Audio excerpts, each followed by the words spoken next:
Here's what most NBA fans don't realize. Right now, front offices across the league are making million-dollar decisions that could shape their futures for years to come.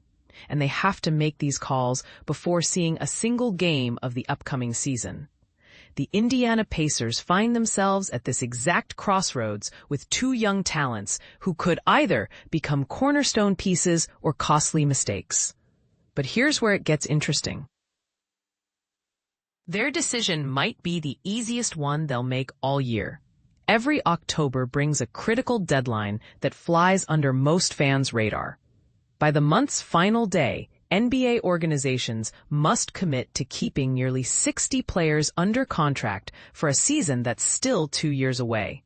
It's like betting on a horse before the race even starts, except the stakes involve millions of dollars and championship aspirations.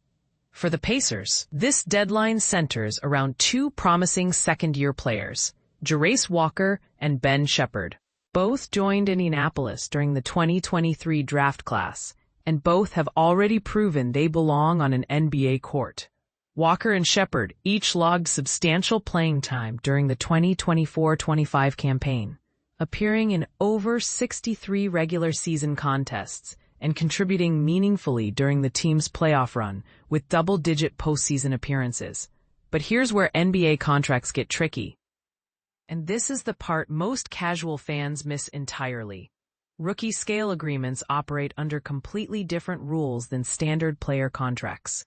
These 4-year deals aren't negotiated like typical free agent signings.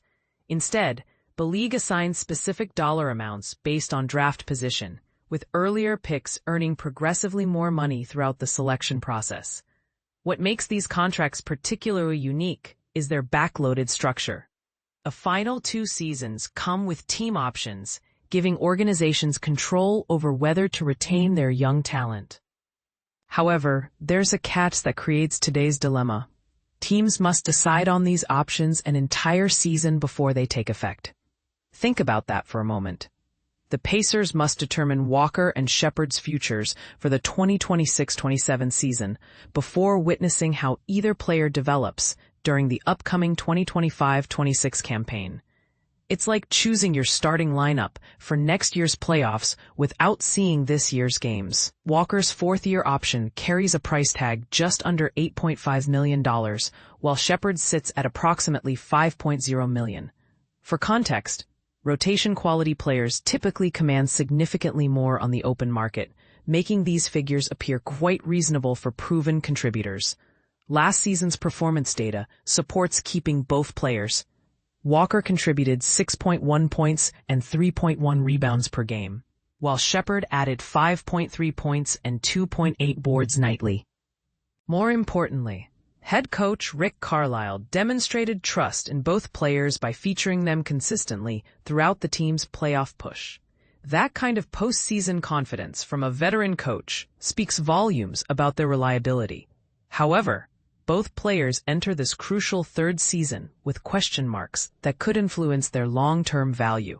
Walker acknowledged experiencing inconsistency early in his sophomore campaign before finding his rhythm late in the year.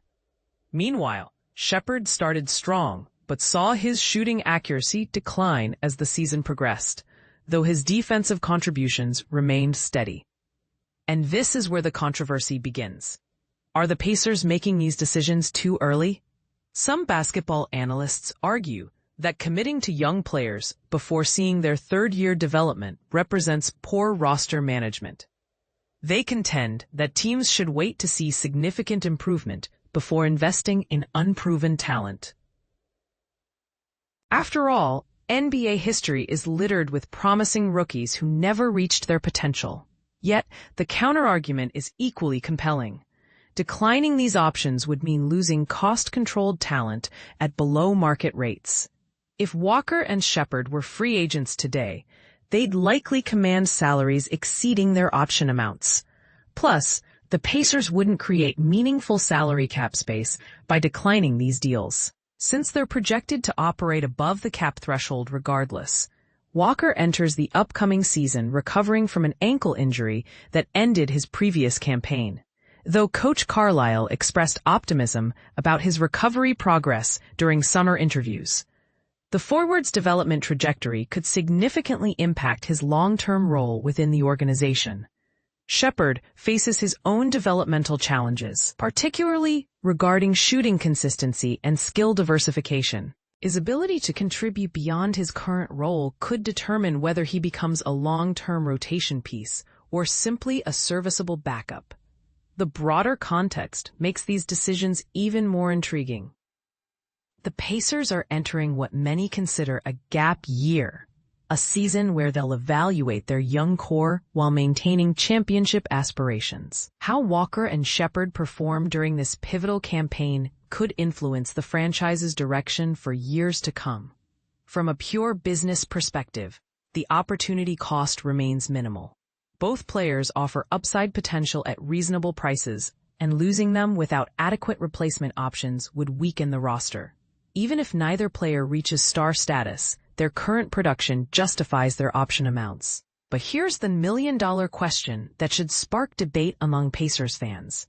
Is it wise to commit long-term to players who haven't yet proven they can be difference-makers in crucial moments? Some will argue that Walker and Sheppard have already demonstrated enough value to warrant retention. They've contributed to a playoff team, earned their coach's trust, and shown glimpses of higher potential. Why risk losing that production for nothing? Others might contend that the Pacers should demand more development before making financial commitments. Why not wait to see if Walker can fulfill his lottery pick potential or if Sheppard can become a consistent two-way contributor? The reality is that declining capable players' rookie options rarely happens in today's NBA. The financial structure heavily favors retention, especially for teams operating above the salary cap. But that doesn't mean the decision lacks complexity or long-term implications. As training camp approaches and the October 31st deadline looms, the Pacers face what appears to be straightforward choices. Yet in a league where every decision carries championship implications, even obvious moves deserve scrutiny. What do you think? Should Indiana commit to Walker and Sheppard before seeing how they respond to increased expectations? Or would you prefer the organization wait to see more substantial growth before making these investments?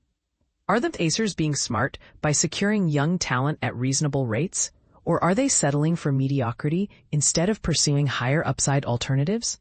The clock is ticking, and the Pacers' future might depend on getting these seemingly simple decisions exactly right.